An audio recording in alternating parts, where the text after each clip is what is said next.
अवनी की शहर में नई नई शादी हुई थी। अवनी के ससुराल में उसके सास सविता और पति राहुल रहते थे। अवनी, आज शाम में तैयार रहना, तुम्हें कहीं बाहर घूमने ले जाऊंगा। और वैसे भी तुमने कभी मॉल तो देखा नहीं होगा। अवनी को ये बात थोड़ी अजीब लगती है। हाँ, आप सही कह रहे हैं। मैंने कभी मॉल नहीं देखा, मगर अब मैं यहाँ आ गई हूँ ना, तो आप मुझे हर जगह घुमाना। ये बात से राहुल का मुंह बन जाता है। अवनी, अभी तक तुम तैयार नहीं हुई। तुम्हें याद नहीं है क्या कि हम बाहर जाने वाले हैं? मुझे याद है, बस मुझे 5 मिनट दीजिए, मैं तैयार होकर आती हूँ। ठीक है, जल्दी करो। अभी जल्दी से जाकर तैयार होकर आ जाती है। ये तुमने कैसे गांव वाले कपड़े पहने हैं? जल्दी से कोई ढंग का कपड़ा पहन कर आओ। मेरे पास सिर्फ ऐसे ही कपड़े हैं। चलिए, कोई नहीं, मुझे आप शॉपिंग भी करा दीजिएगा। हाँ हाँ, चलो, दिला दूंगा कपड़े। दोनों रात तक शॉपिंग करके घर आ जाते हैं।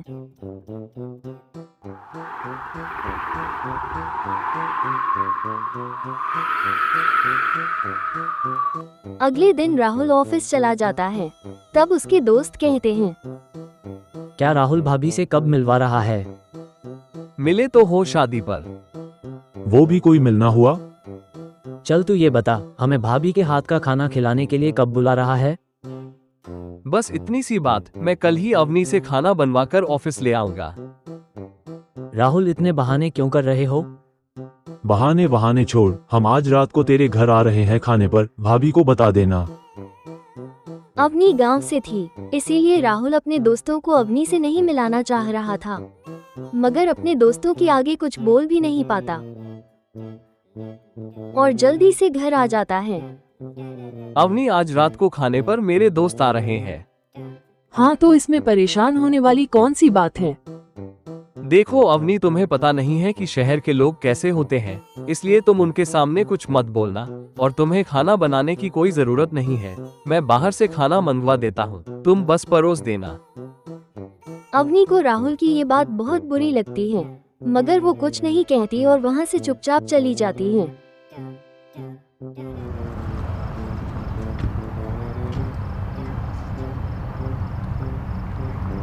जब रात होती है तो राहुल के दोस्त भी आ जाते हैं। भाभी, आप कैसी हैं? अच्छी है। वैसे भाभी, आपको किस चीज में सबसे ज्यादा दिलचस्पी है? अवनी को घर का काम करना पसंद है। राहुल, भाभी को भी कुछ बोलने का मौका दो, सिर्फ तुम ही बोले जा रहे हो। अवनी, जाओ खाना लगा दो। राहुल बात को पलटकर अवनी को खाना लगाने भेज देता है।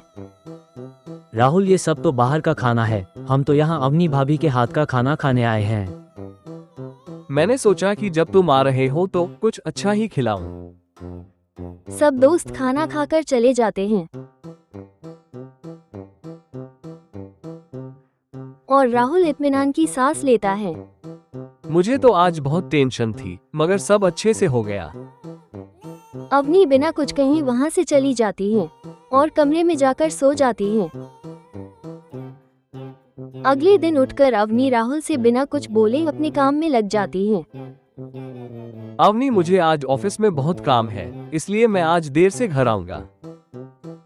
राहुल की ये बात का भी अवनी कोई जवाब नहीं देती और चुपचाप से सब्जी लेने चली जाती है। जब वो सब्जी मंडी पहुंचती है तो उसे वहां राहुल के दोस्त मिल जाते हैं। भाभी, आप यहाँ कैसे? सब्जी लेने आई थी। कल तो राहुल ने आपको कुछ बोलने ही नहीं दिया, सिर्फ खुद ही बोले जा रहा था और बाहर का खाना भी खिला दिया। हाँ, वो सोच रहे थे कि अगर आपको मेरे हाथ का खाना पसंद नहीं आया तो इसीलिए राहुल ने बाहर से खाना मंगा दिया। उसने कैसे सोच लिया कि हमें आपके हाथ का खाना पसंद नहीं आएगा? अगर आप बुरा ना माने तो हम दोनों आपके घर चले और आप हमें अपने हाथों से कुछ बनाकर खिलाएं। सच में आप मेरे हाथ का खाना खाना चाहते हैं? वो दोनों अवनी के साथ घर आ जाते हैं और अवनी उनके लिए खाना बनाने लगती है। थोड़ी ही देर में खाना बन जाता है और वो खाना लगा देती है और वो दोनों खाना खाकर कहते हैं, अरे भाभी, क्या खाना था? इतने स्वादिष्ट खाना तो मैंने पहली बार खाया है।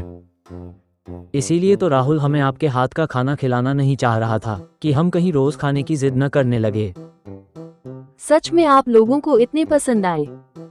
अभी भी आप पूछ रही हैं, आपको हमारी प्लेटों से नहीं लग रहा है कि हमें कितने पसंद आए।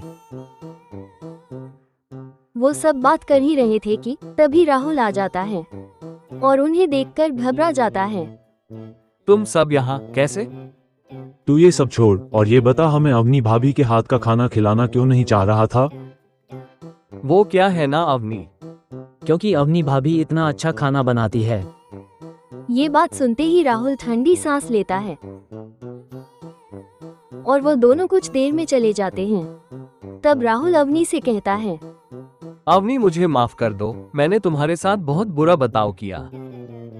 आपको माफी मांगने की जरूरत नहीं है, आपको अपनी गलती का पछतावा है, इतना ही मेरे लिए काफी है।